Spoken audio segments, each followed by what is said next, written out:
am back. As you can see, we've got our stencil on here, and I've taped, made a little frame around there. I've been careful not to put my tape in the white here, which is where we're going to be stenciling, but just kind of made a frame around the outside. So,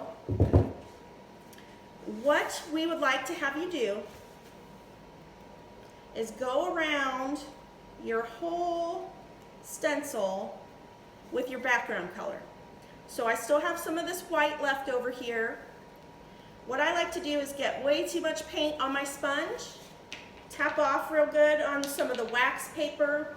This was actually the underside of your stencil. It comes in really handy to leave it here and kind of tap your sponge off.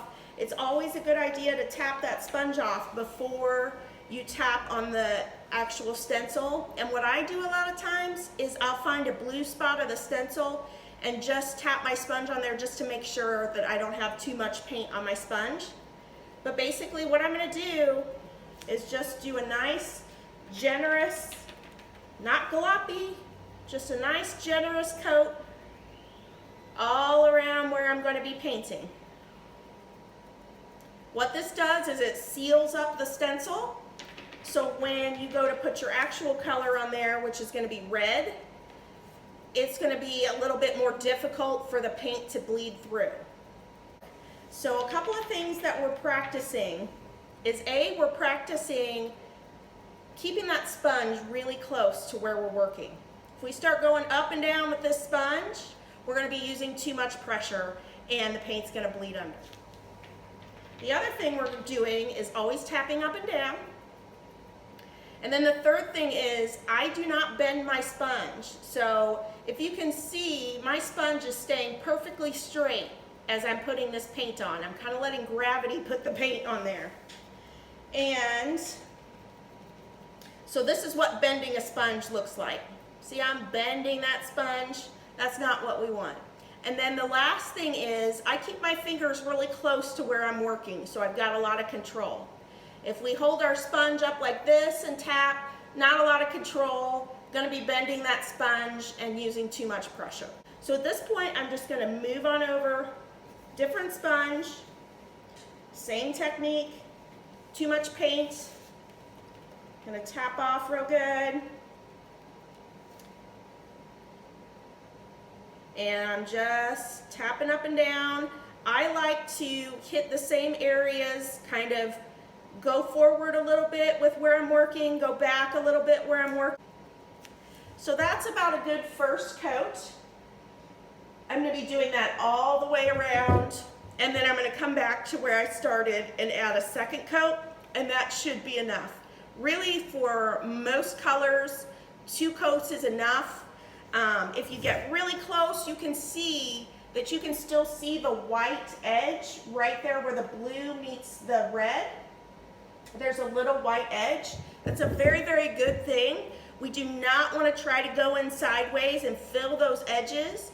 They will not show when we peel this stencil up, but if we try to get in those edges sideways, what's going to happen is it's going to go right underneath the stencil and it's going to make our look a little sloppy.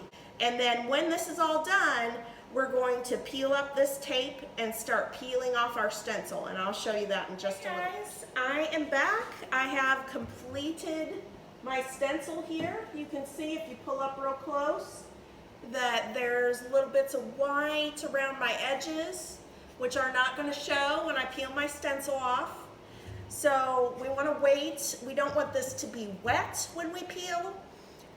But if it's a little bit damp, that's okay. So basically I just kind of look at it from an angle and see if I see any shine. If I don't see any shine, that means that it's dry enough for me to peel off. So I'm going to go ahead and get my tape off. And I'm going to start peeling. So all the big stuff is going to come off on your first round of pulling. And little pieces between letters we're going to get loose with a push pin that I've included in your kit. So I will show you how that works. So I'm just going to get started at an edge here and just start peeling. See how all my big stuff is coming off? Don't be afraid, it's gonna rip and tear a little bit. That's perfectly fine. So now I have little bits between letters to get with my push pin. So I'm going in sideways with my push pin and just getting it up to the point that I can grab it with my fingers. So I'm gonna go around all these pieces and do that. You can see now too, where we waxed, you can see some of that dark coming back through now that we're peeling this stencil up. So that's gonna look really cool. You're only seeing part of that dark at this point because we haven't applied a stencil to these outer edges, but when we put the Roman numerals on, you're gonna see that that dark underneath is gonna show all the way to the edge of your clock, which is very cool. So there you go.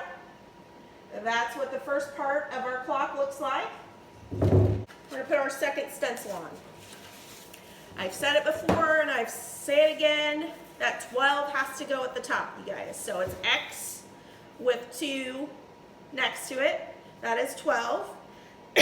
So what we're gonna do is look at the bottom, look at the top, make sure we've got the same distance.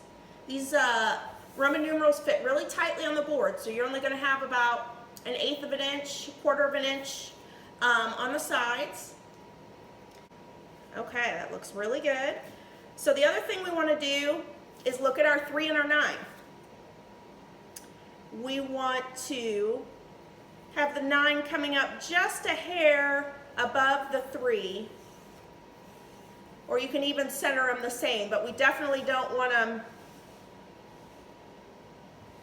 Sometimes we're not a very good judge of our 12 being exactly at the top. That's what I'm saying. At least I'm that way.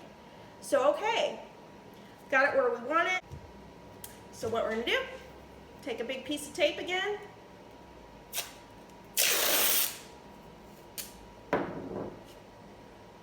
And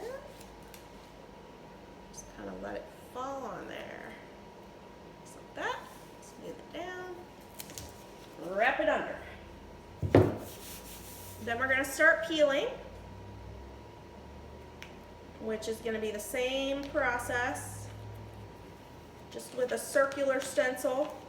So that tape's going to go away just like the last time, and that's before we finish getting the bottom layer off. We're going to peel up this way. And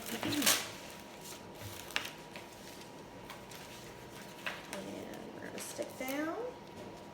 If for some reason you have a little bit of some wrinkles, which can happen sometimes, I might be getting just a tiny one right here. You can either pick it up a little bit and pull it out, or you just want to make sure that the wrinkle is not where you're going to be painting. You can always kind of shift it over a little bit. Ideally, we don't want any wrinkles in those white areas where we're going to be painting. So I'm just smoothing this down. Here's just a tiny little wrinkle. Just kind of working that in. It's not a super exact science when we are doing a circle. So a little wrinkle here and there is okay. So what we're going to do now is we're going to start peeling off that transfer paper. Now I like to start from the inside and work out. Reason being is that this area right here likes to peel up, right on the very edges. So if we're going inside to outside, it tends to want to peel up less. So you're just going to kind of pull this up. Make sure we're good and stuck down. Little pieces. Kind of go at angles, that helps too. See how it wants to come up just a little bit. We just want to make sure our blue doesn't come up with our transfer paper. And that, you guys, is how you're going to do it. I'll tear this off here. Just go nice and slow. So the other thing you're going to want to do is you're going to want to tape your outside edges of your clock before you start painting. So let me show you what that's going to look like. I like to reuse tape, so we've got all this tape here that we just used. Any place you see a little bit of white at the edges, we're just going to take a little bit of tape and cover that up. Oops. I do not tape on the inside of my numbers, except, remember how I showed you in that earlier video how I kind of cut out by my 3 and by my 9 just so I could get a really accurate stencil placement. So those two areas I'm going to want to tape up. Now you can tape all the way through the inside with tape as well. It's just a lot of extra work, and you really don't need it because you've got a good 3/4 of an inch here of buffer. If for some reason you're painting your numbers and you find you go off the stencil and you got a little bit of paint on the board, grab a baby wipe, wipe it right off. As long as it's been painted or on there in the past 5 minutes or so, you should be able to wipe it right off with a baby wipe. The last thing I will tell you is that you're going to want to get out that base color again, that white, and you're going to want to go over these numbers.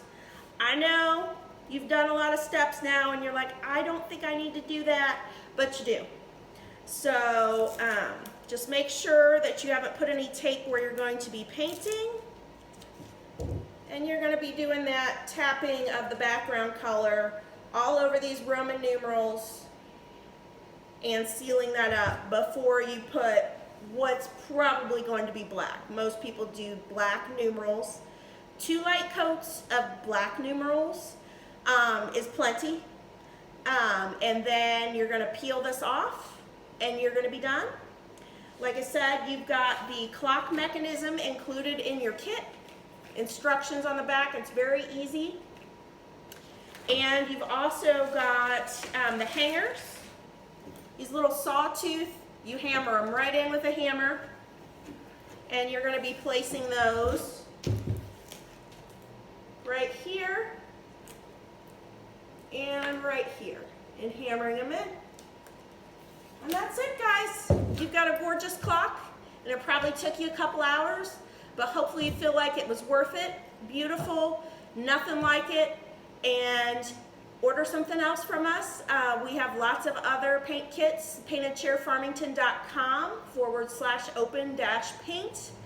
We've got clocks, we've got noodle boards, vertical signs, lots of stuff for kids, and we also have some 3D kits as well. So hopefully we'll be painting with you again real soon.